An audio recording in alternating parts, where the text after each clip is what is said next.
Good evening. This is the Elliott wave update for the NASDAQ 100 for Monday, February the 7th, 2022. I'm beginning here on the 4-hour chart, and I have now counted out and labeled the alternate view, as I suggested last night that I wanted to present that tonight. And I'm going to do that. And as I've done it, it does take on more light that it could be actually what is taking place. Excuse me. So let's take a quick review. So this level, which was labeled as the ending point for intermediate wave 3,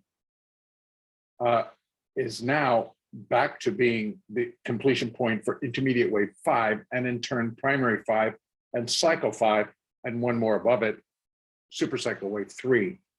Now that, if that is being the case, then this, which was labeled here actually as a failure for intermediate wave 4, got shifted over to here. So this initial decline, which was an A, a B, which does not change, and then we do have 5 waves down to form wave C, minor wave C, for an intermediate A wave. And then off of that, we've done thus far an ABC up, and that's being labeled as intermediate wave B. So what that then suggests, and I'll drop down to that hourly chart, what that then suggests is that we are in the beginning stages of a C wave down. Now, how does that all fit in? If I open this up, let's take from the top of that B wave. That's not what I wanted. So let's try that again. Let's go to the 30-minute chart this time. This is the top of the B wave. And what I need to do is I'm counting 1, 2, 3, 4, excuse me, 1, 2, 3, 4, 5. That is the first 5 waves down, and it stays the same. I counted it as 5 down, and therefore had left the labeling open, because what I would be expecting, and in a way of a C wave, so if I was labeling that previously as an A wave, now I would label it as minor wave 1 of intermediate wave C. Now, if that is the case, we're in and we're looking for a minor second wave to complete this rally that we've been now involved in. And now I'm going to again expand this so that we can see what inside. So again, this is just not working for me tonight. That's better. So again, if this is what we're looking for, and this is the 5, and that's the 1, then that is A, and this would be B, and this, come on, this would be ABC, excuse me.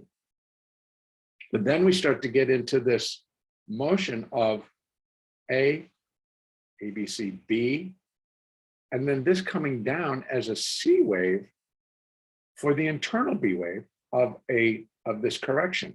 So it got very, very confusing, and I'm leaving it open in terms of what that labeling is going to be. We'll go back out to that hourly chart so we can put it into perspective. This is what we're talking about. It's all right here. If this is wave 1, we're looking for a wave 2. Now, if this indeed is wave A of 2, and this is all going to be wave B of 2, then we're still looking for a C wave up. So again, let me open that up. So if that's wave A and all of this is wave B, which doesn't make sense because it wouldn't be complete. So is this then the completion point of the C wave up? But it's more of a 3-wave rally than it is of a 5. So it becomes a little bit more difficult. So this could be A, B, and then somehow I could break this down even more to see what actually transpired inside here. Do we get A, B, 1, 2, and then a 3, 4, and a 5. And then this then completes wave 2, and this is 1, 2 coming down. Now we'll be in that third. And then this is the beginning of the 3 of 3. So again, difficult day. Trading wise, it was very jerking itself around, and we got these rallies, we have these declines, we have rallies, and you had to be very tight on how and what you traded. Again, a lot of that was due to Amazon finding a lot of buyers today. Again, just rollover from last week and from the earnings, and people still moving into the stock. And it trades back up above 3,200. They drop it back down and try it back up, and drop, et cetera, et cetera. And because it is now basically well above $3,000, that bid offer starts to get a larger spread in it, and they trade on it. It's not like they're trading in between, they're trading on that bid and offer. So you get a quick drop, quick rise, quick drop, quick rise as the buy and sells come into the marketplace in Amazon. So what can we look for tomorrow? Again, if we are still thinking that we still got a little bit more room on this particular C wave back up, and this did not complete it, then we'd be looking for a move to come back above 14,819. And I will put some quick Fibonacci's on here that might suggest levels. But again, I don't particularly like the way it would be counted. But if we were just to do straight Fibonacci, we would be looking for it to come above 4819 or 14,819. We have 839 and 876.77. Has potential to get us up all the way up to 14,975. Can it rally that hard? Yep, it sure can. We've seen it. We've traded it. So there's no reason not to believe that it couldn't happen. It's not necessarily what I would be expecting, but that doesn't mean that it can't happen. And still, once it was all done, again, if we're in that C wave down, and this is one of C, and we get this larger move as a 2 of C, we are still then anticipating the drop down in a wave 3. So either wave 3 is back under control now and starting, or we're going to finish wave 2, get up into these levels, and then drop quickly. Now, that drop would suggest that we should see increased momentum to the downside in terms of acceleration. Now, that brings into focus our support levels coming off. So we have what we have as far as resistance on the way back up. I would not expect this wave 2 to get itself back up to 15,260. That's where the C wave began. Now wave 2 can, don't get me wrong, it can retrace almost all of that wave 1, and this is wave 1. So it can, with the possibility to get up there. I'm truly not expecting that. And the reason being is that the sellers come in every afternoon now pretty consistently. They came in on Friday, they came in on today, and within that last half hour, they hit it pretty hard. So we're still seeing a lot of what I'm thinking are redemptions from a lot of fund managers and hedge funds, et cetera, et cetera. So we're seeing that come in, and they're shifting their money around, and they're getting out of these positions. So downside can really start to pick up, and we have support at 14,090. Then we start to break 13,729. Again, C wave finds its first support. That wave C would be equal to 0.618 of wave A. It does move it to a new low, so we're clean at 13,368. That would be one area possibility where we'd have a possibility of a bottom in terms of the C wave. But continuing, it would be 13,101, 12,853. C would be equal to A at 12,198. That's the more likely zone. So here we are trying to fit into what this scenario is, which is a complete turnaround from yesterday. Yesterday, I continued to hold on to the fact that we were still possibly within a B wave going, an intermediate fifth wave going up with the possibility of new highs. This is the alternate view. And because of the selling that I've seen, which should have been reverting back to buy, did not occur. So again, today, I see that selling. So while that is still alive, what the market would need to do, instead of this being just a wave 2 recovery, this would be wave 1, this would be wave 2, or possibly wherever this bottoms out here. And then this thing explodes to the upside. So we're still in that same position as I described yesterday. Downside accelerates to the downside in a wave 3 of C. Upside needs to accelerate to the upside and get us up above 15,260 pretty quickly if it's actually going to be a minor third wave up. So we're still in that exact situation. The market did not really add anything to give us an inclination of really what's going to happen, except the selling that we saw at the close.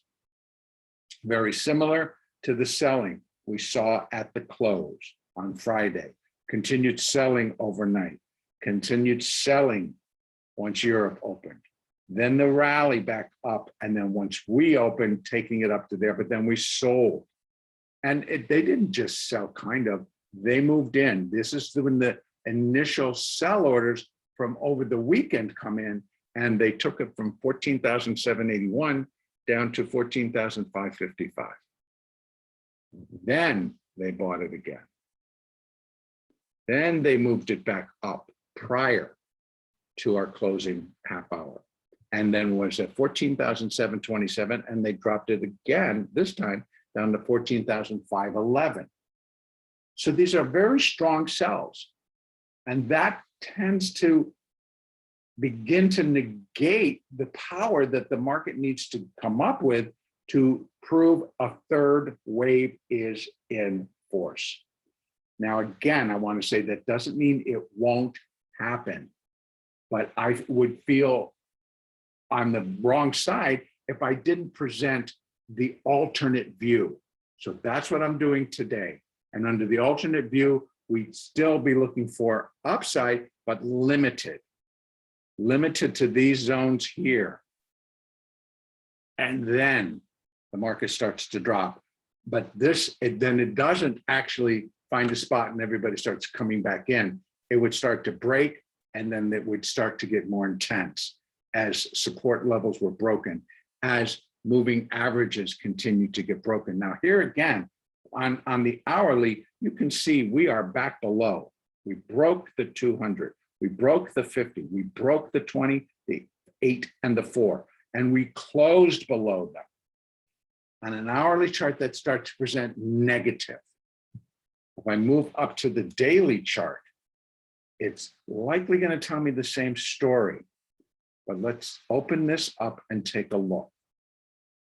The 50, the 200, the 20, it's below it all. It closed below them. It did on Friday as well, but today it's closing below them again after attempting to try to get up. So that's a day 2. Actually, even more. Why does this thing do that? Such a sensitive mouse.